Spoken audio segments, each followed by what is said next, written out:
Hey guys, back with another Echoing Thoughts podcast here, episode number 50, the big 5-0. Apologize that I didn't, again, that I didn't get this out this past week or the week previous.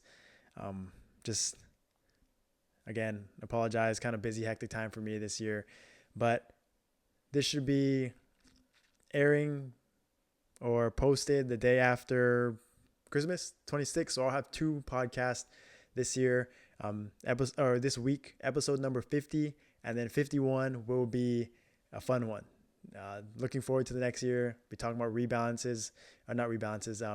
class tiers as for the final one for 2023. Looking for predicting who's gonna be good in 2024. But this is gonna be a good one. Episode 50, we're gonna recap 2023. Talk about my top 23 things of this year, and it's been a crazy year. I think people forget, maybe overlook what the game was like at the start of this year. Last December update was Explore Remaster. So Paladins were huge, DKs, heroes, Explorers were the top tier of the top tier, right? Especially Warriors. And so that was pretty much the entire year, right? They were on top till, I guess this was the year of the Explorer, right? Just what it's been. And it's been more than that, though. I think this has been one of the best years since I've been playing. I kind of missed some years in between, but I feel like this year just felt like they just brought a lot of new things. Necro the game was kind of stale with just Necros for a long period of time, and Cap was capped basically. And I was looking back at my video, at the first video at the beginning of the year in January, where I was doing a final DPS or 2023 PRs video, and my Lotus DPM. We were clearing Lotus, but I was doing 42 bill DPM in Lotus. It was a 9-minute run. And now 12 months later, we're clearing in 4 minutes and I'm doing 135 bill, right? And that's mainly to do with the cap increase. My cap back then was 18.5 mil, which is pretty high, pretty good. But now currently it's around 32.26. So that's a big difference, right? 14 mil cap, almost 14 mil cap difference. And that kind of shows in Guild Dungeon. My Guild Dungeon at beginning of this year was 928, and now it's at 1.95. So doubled there. Culvert was just under 6K, and the game was much different back then, when Threaten and Noble Demand was a big thing, but now it's around 16K. So that's just some perspective. Kind of remind people that there is a lot to be had. There was a lot of gains and progress this past year, a lot of changes for the better, rebalances, gear tier upgrades, crit rate changes, new classes, ADI changes. We're going to talk about a lot of things that honestly happened. Most of it happened at the beginning of the year. And so I'm excited to go through these 23 things and kind of just reminisce and recap and just talk about the good things about this past year and this game that we all love, hate, love.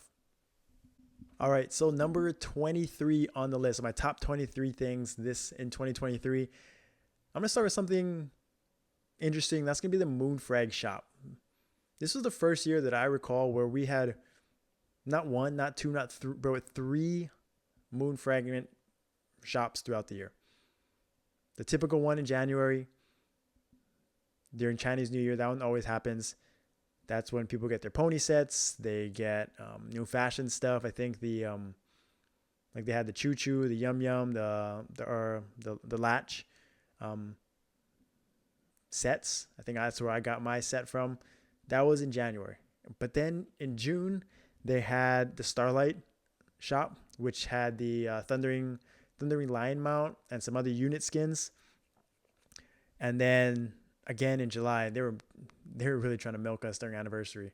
Around that time, they had the Sunshine shop, which had some player cards that player card pro backgrounds that was introduced this year. We'll talk about it later, and some party quest unit damage skins. There's just a lot. A lot of opportunities for people to spend money, to get sort of, I guess, cash back in a sense. But it was just very unique. Something I'm looking out for in 2024 if they're going to continue this trend of just throwing them out there and hoping people spend. But yeah, that is just something that I thought was worth mentioning. Not top 23 at number 23, and then number 22, and number 21. Kind of pair them together. Event shop improvements and quality of life changes. I think these two things are often forgotten. A lot of the times we still complain about event shops. We complain about certain things in the game that could be improved, but I think they made a lot of great changes in both.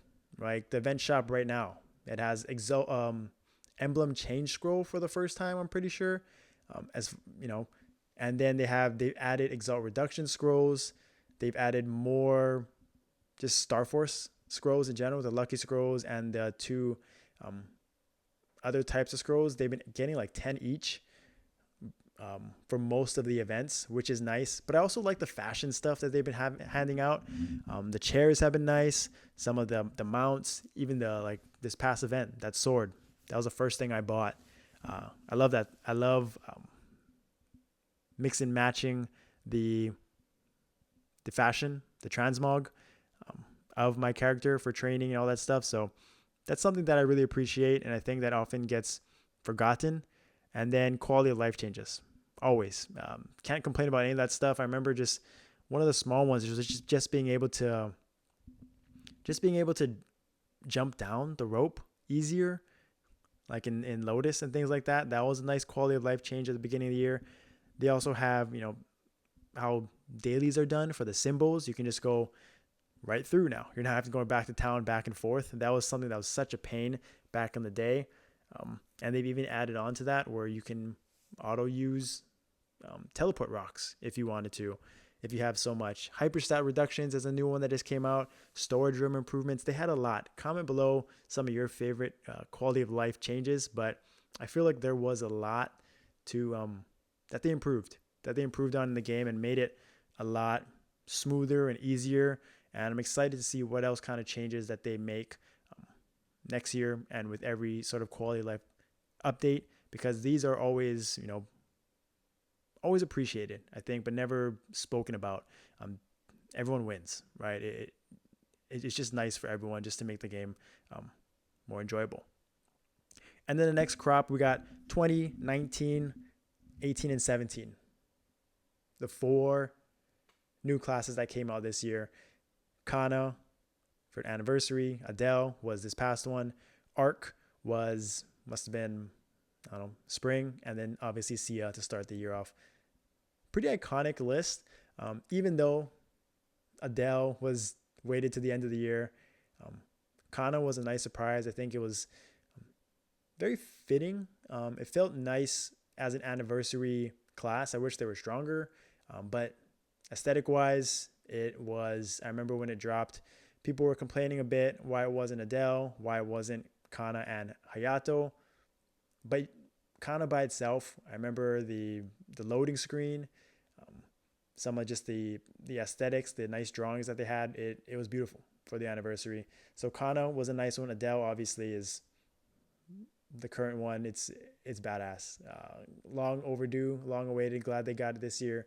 And Arc, strong pirate, combo class, very, very strong in PC as well. And then obviously Sia, the one. Sia is just a staple. One of the best classes in the game. It's never going to be bad. Combo class, Maple Story Mobile, unique to this game. So that is just an iconic year, a very good year of classes, like a good group. I think they were all unique in their own right. And one of the things underrated about new classes in general is the fashion, right? The growth event of playing that new class and then getting that last, you know, um, set of hat, cape, outfit, weapon, whatever it is, shoes. Um, it's nice. Like the Adele one, nice, sick. Kanna had some nice ones as well. That wasn't that one. Now it wasn't even the Royal. It's just the ones that you could get when you pulled Royal pulls, and so scooped up all of those with the swords on the back and things like that. It was nice. I liked it. Arc obviously unique. Sia as well. So new classes, not just the new classes, not just Legion, but the fashion as well was something to be appreciated. That something that I really enjoyed. And then talking about fashion, of course, I kind of grouped these together as well. We had player card background at 16, the home introduced the decorations at 15, and then damage skins, specifically the unit damage skins, came out this year. A lot of great ones, a lot of choices with the damage skins. First off, I love the party quest one. I even had the origami one. There's a lot of great ones. I can't remember the names, but I can just picture them in my head. Those are just some of them, but all of the staples from before that were very good. Unit skins now, even, it's just a nice change up. It's nice and it looks cool, and really excited that they brought that into the game this year. And then player card background, brand new. Been waiting for these. I got a good collection of them. Some overpaid for. I'm gonna be honest, but it just looks sick. It just looks badass. Just another thing that you can kind of mix and match accordingly with your gear, with the Absolab, with the Chaos tier armor pieces. Now it's just the player cards are nice, very nice to look at. And then the home, not for everybody, but I think it's just a fun thing to have, especially now during the holiday season. The Halloween set, then the Christmas set. It's just nice, festive. So you can build your home. You can get coins. You can get auto battle. Just decorate your homes, make it look cute, make it look nice, make it look cluttered.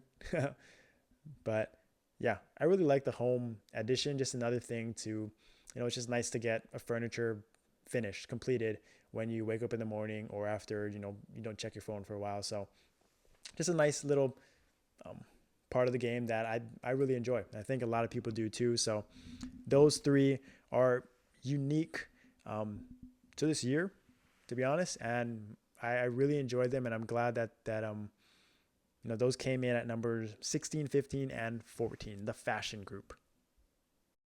Numbers 13, 12, 11, 10, and 9, I guess 9 through 13, are what I kind of call the free-to-play, the free damage group. The top, like, these things are not obviously not cap. It's not going to be Absolabs, Damien, but these things kind of were staples, huge updates at the beginning of the year that we kind of take for granted now. So number 13, I combined the battle analysis and the Mugong fog training ground. And essentially they came together and just, man, I remember when KMSM first got that, we were like, we can't wait for that. We need that. And that includes, I'm not sure if the real-time training DPS came out. I think that came out earlier. Yeah, that came out last year. But the fog training ground was such a game changer. It just, for one, that allowed everyone to check their lines, right? Check their lines, their damage, and compare it to other classes so we could get real data on, how each class stacks up, which classes were OP, which classes need rebalancing. And it was just a great tool to call for buffs, or, call for a rebalance, a change in something. And we could see, we could tell the devs, like the devs could use it as a tool for them to see which skills could get buffed and I'm sure maybe they had it already in the toolkit this whole time. Maybe they didn't, but it allowed us to have data to back it up, right? This skill we thought was very strong is not very strong. It's not doing much damage, right? Here's the data. Um, so that's just nice. It was nice in the way like new classes when Adele just came out. Um, People are checking the lines, seeing how they look.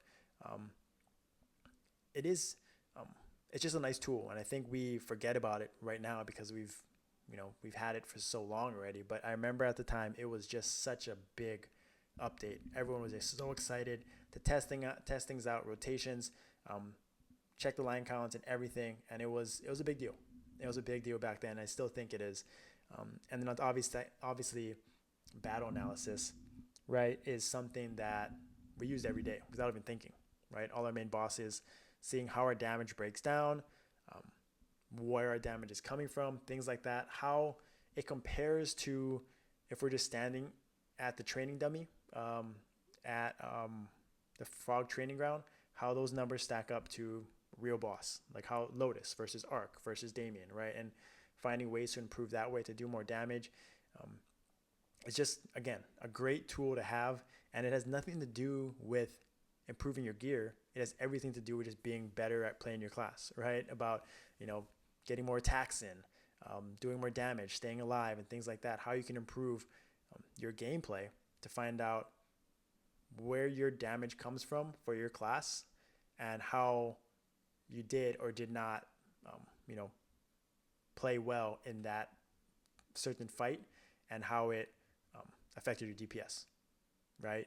So this is such a underrated. I probably should be higher on this list, but also goes to show how many things happened this year that we forget about, or we just kind of, it's just kind of part of our, everyday thing, right? And we forget what it was like before this, right?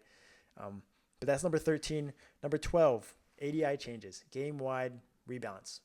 This is what it is, right? Some classes had less, benefited from it, less, they got nerfed. Some classes got buffed. I remember dual blades took a big hit because of this, right? It just evened the playing field. No more RNG percent-based, procs depending on how many lines and stuff like that. It's just straight 12 lines every 1.5 seconds, same damage every class. It's just, that's just what it is.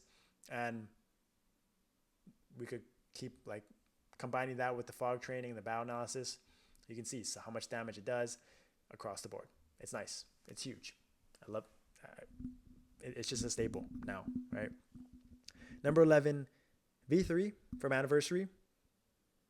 Probably should be higher, but I paired it with in this same group because it was also with Ignore Enemy Defense for V skills. That was introduced this year.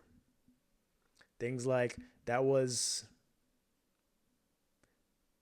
a bigger DPS boost than I think people realized. I remember it helped people clear Lotus a lot easier, right? It was a significant DPS boost for most classes, and it was incentivized people to level up their V skills as well.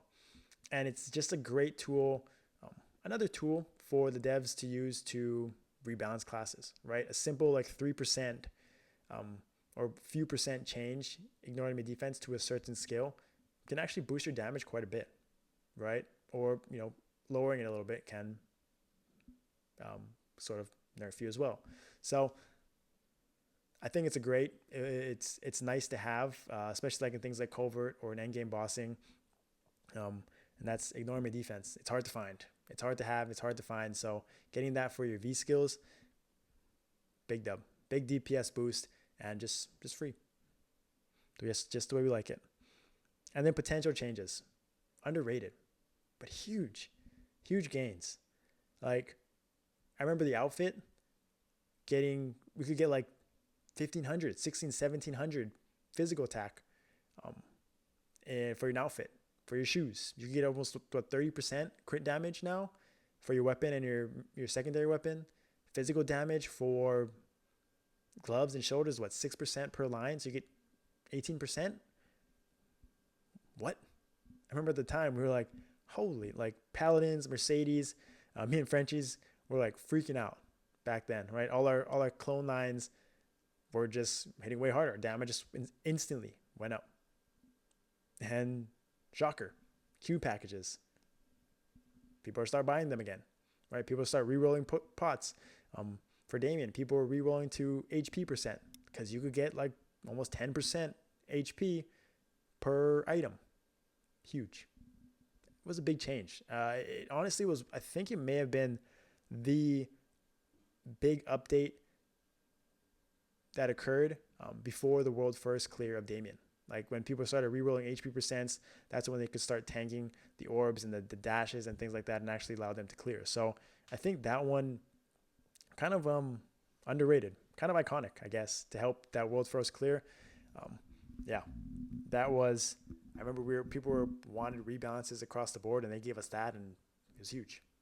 It was huge. So definitely not insane update at number 10. And then number 9 was Legion, just a free to play, right? As you start playing the game more, just start doing ults. People that have been doing ults this whole time benefited, but now it's just another way for you to, it's just a guaranteed source of gains. Cap, if you get to 8,200, 5,500 percent stats, it's just guaranteed gains. That's nice. Free to play. You don't got to spend nothing. Just new classes come in, do your dailies, train your ults. Over time, huge. So I think that's a big one for me. Something I'm really prioritizing this first quarter of 2024. Honestly, the last quarter of 2023, I'm around 7,500 right now. So I made big progress. Excited to get to 8,200 for that cap, but just a fun part of my day to my gameplay that I'm doing kind of week in and week out. But those were not even the top 8 things for me personally of this year. Pretty insane. There's a lot of great stuff this year that we should just appreciate. We don't got to complain. Just appreciate. The devs, they did a great job this year. I give them that. Can't wait for 2024. But we'll be back. We'll get to the top 8 things of this year. All right, so number 8. I actually got, let's see, 5, 6, 7, and 8 kind of grouped together as sort of my, what I would call my, I guess my meso making, sort of the meso making guide, some ways that I'm trying to improve on making free to play mesos. And that is number 8. I got the addition of Arcana map, the AF380 being level 235 plus, and Yum Yum level 220 plus. The 2 best node farming meso making maps in the game were released this year. And I gotta throw in the Dream Defender as well for symbols, but really this one is all about the node farming, right? Still a great source of income. Making mesos, nodes, it's always going to be around. Even if the prices are dropping, you can still, with the amount of AB we get from events and dailies and things like that, it's still a great way to make mesos. Even and for my main right now, the Arcana map, it's the goal. All the end game players are trying to get there because not only are the node drop rate, symbols drop rate great, the map is small, the EXP is insane, but the loot, the mesos, the red mesos, it pays for itself. It really does. The drops, the amount of mesos you get just from loot, from drops is insane. So that is amazing because it's tax free, right? You don't lose the 10% from selling nodes.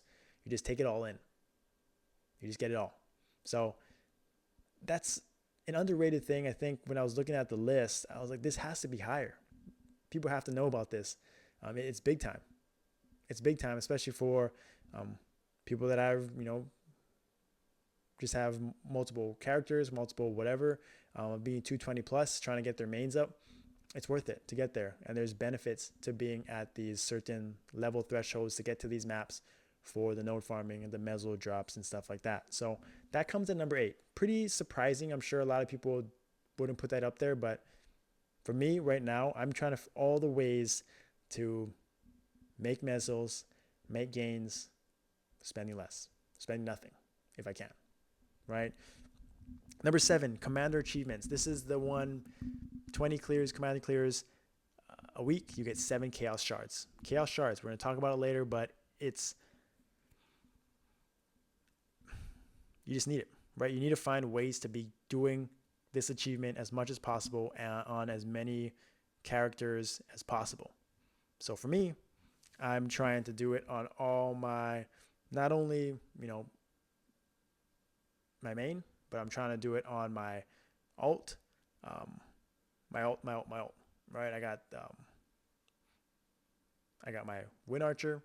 I'm doing on a Wind Archer, a Bishop, another Paladin. I'm trying to get my DS, my Demon Slayer geared up again to start doing Chaos clears for those shards.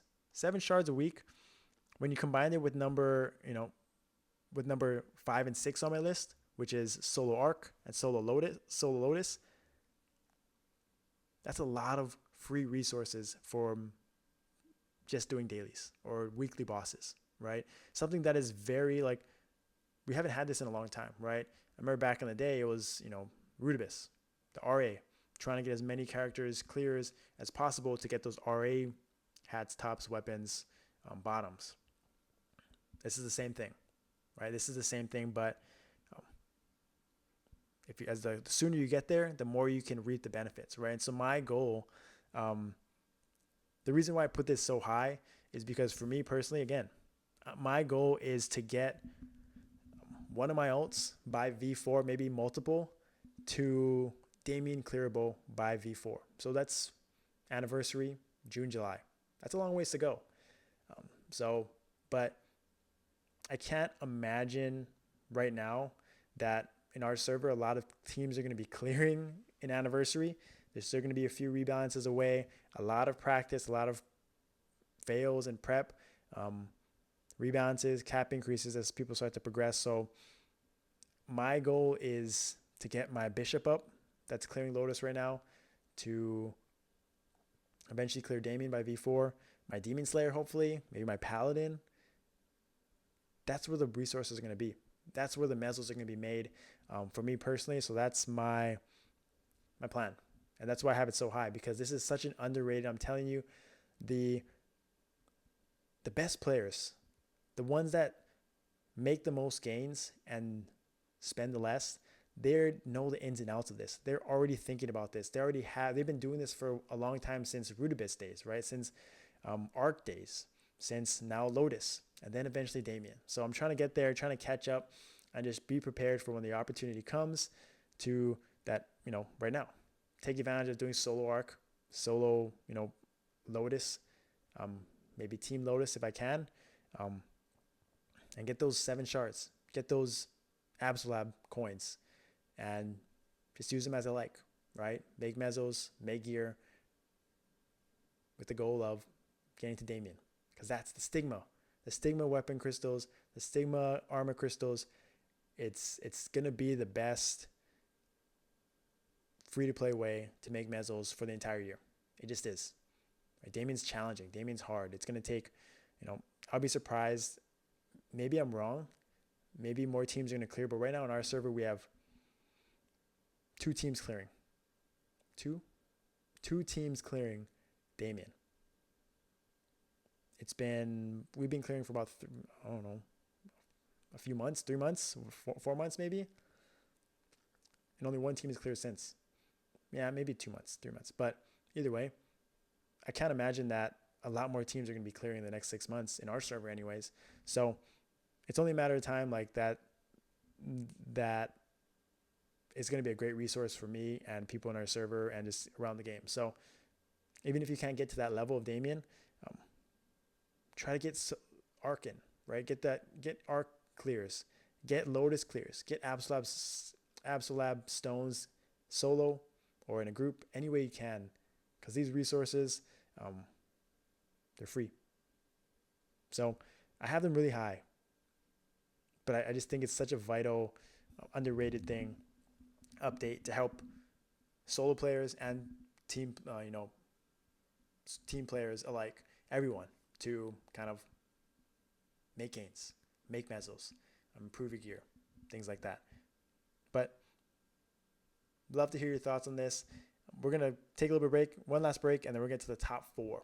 The top four encompasses a lot of things, basically encompasses everything about the year. We'll be right back. All right, top four. Coming in at number 4. I actually got rebalances. Surprising. I mean, kind of says what the top 3 are, right? Pretty big time. But rebalances, I think there were 4 this year. And what I liked about the rebalances was that it wasn't just every class getting the rebalance. I've talked about it before. Some classes were much worse, doing much worse. They needed 2, 3 rebalances, while some classes like the Paladins, other Explorers, we got Explorer Remaster at the end of in December of 2022. We didn't need anything more. And we didn't. We didn't get it, right?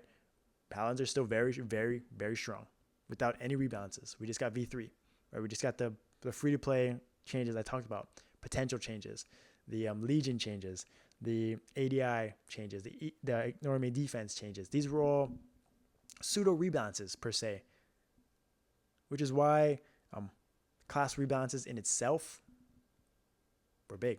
Number 4, because it allowed everyone to everyone to catch up in a sense, right? Some classes pulled ahead. I think Lumi's got a huge buff in some of the rebalances. Demon Slayers, very nice.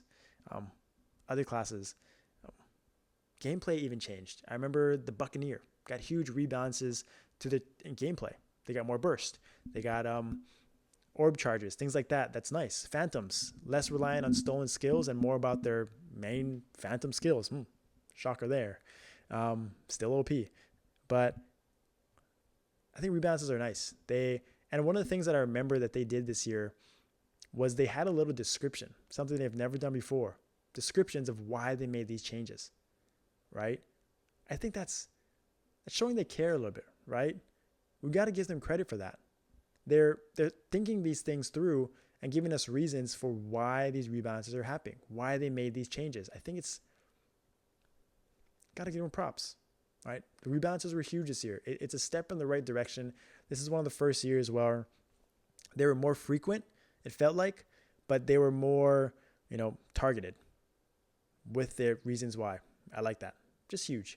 And again, they had so many ways to improve your gear without the rebalances that it just felt like, kind of just a cherry on top. A lot of different ways that they tried to improve our gear, improve our damage without just straight rebalancing and buffing, adding lines, adding skill percent, things like that. So I think they did a great job overall with that. But rebalances come at number 4, but one that was even greater, more beneficial, was the crit rate change, the crit res change. Now, at the time, right before the game, remember how important Noble Demand or Threaten was, how important, Shade's crit res. I think Heroes back then had a crit res. Shadowers have a little bit. Sias now have increased crit rate. Bishops, it's half the team was already set in stone, right? And it still is, in a sense. But the crit rate change was honestly, I remember at the time thinking this was like the most underrated but probably game-changing update, rebalance in a long time. I remember it was just one line. It was like a short sentence. And it made the biggest impact on the meta and our game today, right? Covert changes. Covert, it's not just Paladins anymore in Shades. It was everybody. Whoever had the best gear, whoever had the best skill cap, whatever it was. Classes, team comps could be altered with just fair trade, right? If you had fair trade, you were just set. You could do any daily without buffing. You just needed fair trade, right? It changed. It kind of also told us, gave us an idea, a hint at where they wanted us to go with our gear, right? Because after that followed other changes that I'm going to talk about with Necro Armors, right? With Chaos, Ancient, things like that. It sort of forced people, and people ask me this all the time, right? Should I go Inherent? Should I go Necro? I still think you have to go Necro Weapon. Fair Trade is just that overpowered. It just is. It just is. Everything is going to be so much better just with that one skill. And yes, Damien, we still need crit res. We can't use Fair Trade right now. We still need our Shade. We need our Bishop, our Sia, our Paladin. But there are teams out there, like in Asia, that don't have a Shade. They're clearing, right? They're figuring out a way because either they increase their base crit rate. Some people change their glove potentials from crit damage percent to crit rate. They improve their base crit rate to overcompensate. They're not using Fair Trade, but they still have like 100% crit regardless, because crits, you need a crit 100% of the time. You just got to figure it out. You're just losing too much damage if you don't. So it changed the game. It changed the meta. It changed the way. It just allowed people to be more flexible with their gear. You're seeing changes all the time. People having different builds. I just saw some players with 100% base crit rate. I got 60 something. It's just insane, right? It goes to show how important this stat is. Arguably the most important stat, above ignoring mid defense, above cap even. If you're not critting 100% of the time, you're just not. It's just going to impact you so much more than anything else. So this arguably could be number one, but I had to rebalances. That says a lot about how big time this was in the game in this year's updates, and it was literally a blurb in the patch. Insane. It's just crazy. But then number two, cap increases. Number two, number one, obviously, you know what it is. It's Absolab, it's Damien. February update was massive. We're gonna kind of combine them, but February update had Absolab, Damien, Stigma coins, Absolab coins. It had changes to Exalt reduction, Exalt alchemy, creating Exalt stone, radiant Exalt stones up to 30%. You could get up to plus 40% on fails. Before it was only 20. So it was big dubs all around, right? Necro, even Mythic I think got more cap. So Mythic, Inherent, or Ancient items, Inherent and Necro. Then they introduced obviously Absolab and Chaos, so that had more cap up to level 60. It was just massive. February update was massive, and the crazy part is they increased cap again in September. It went even higher. So we didn't get base max damage cap increase this year, and we still, again, the cap is just, the gap in cap is, it's just exponential, really. Like, I got a Paladin, full Necros, full level 40, 1.5 mil cap on the weapon. It's at 18 mil cap. Compared to my Paladin, or compared to like a level 50, all level 50 Necros is 30 mil cap, 12 mil difference. And then on top of that, if you get Absolabs, you get them to level 60, you get up to, what, the highest is 46 mil cap. What? That's in 1 year. Went from 18 mil. I started the year off at 18 mil cap. I could possibly have ended the year if I'd at 46 mil cap. What? We were stuck in the teens, the mid-teens for how long before? And all of a sudden this year just boomed. It exploded. Twice. Twice. Just a wild year. Just an iconic year. 2023. So many epic changes. I already talked about how much I love Absolab stones, Chaos shards, Stigma stones, how much that plays into my free-to-play life, making Mesos. Um, Literally surrounding, my whole gameplay strategy, plans for the next year around getting to Damien, getting Stigma Stones, right? Sort of building an army. It's going to roll over to 2024. It's just starting. Yeah, people hit it already, but the consensus, most people are still in their low 20s, right? 18, 19. But the best part about this is that not only does it incentivize people to spend or progress, but the gains are actually noticeable, right? You're getting a few 100K, 200, 300K cap for every pass, every 2 levels, whatever it is. It's actually noticeable. It feels good, rewarding. It feels like you're actually getting something after all those fails and all those attempts. You're actually going to see a dent in your cap, right? And there's a lot of ways to do it. People are doing inherit to chaos, right? People are going necro, level, going straight to Absolab, not even radiant exalting. Just a lot of different, ways to, like they said, diversifying your portfolio. Just how you try different pathways to get better, to get more gear, to get more cap. Cap is king right now. Cap is king. It just is. Like, my cap is at 30 something, 32 mil. And like, I don't cap all my lines because my cap is so high, but I still need more cap, right? Cap is still better, even though I'm not capping all my lines, right? Which tells me stats are falling behind. We need more stats. Whether it's like, I feel like my stats are pretty good, but just something to think about next year, hoping that they rebalance stats for like for example, level 50 armor, Absolab to level 60 gives like 0.1% BA for the outfit per level, per 2 levels. Like, what are we doing here?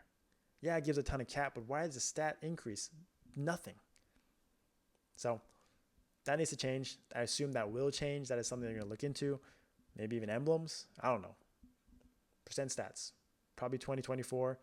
They got to catch up to the cap because the cap just spiked.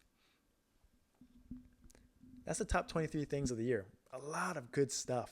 A lot of good stuff. A little bit of everything. Fashion, alts, DPS, free to play, Mesos, cap, fashion.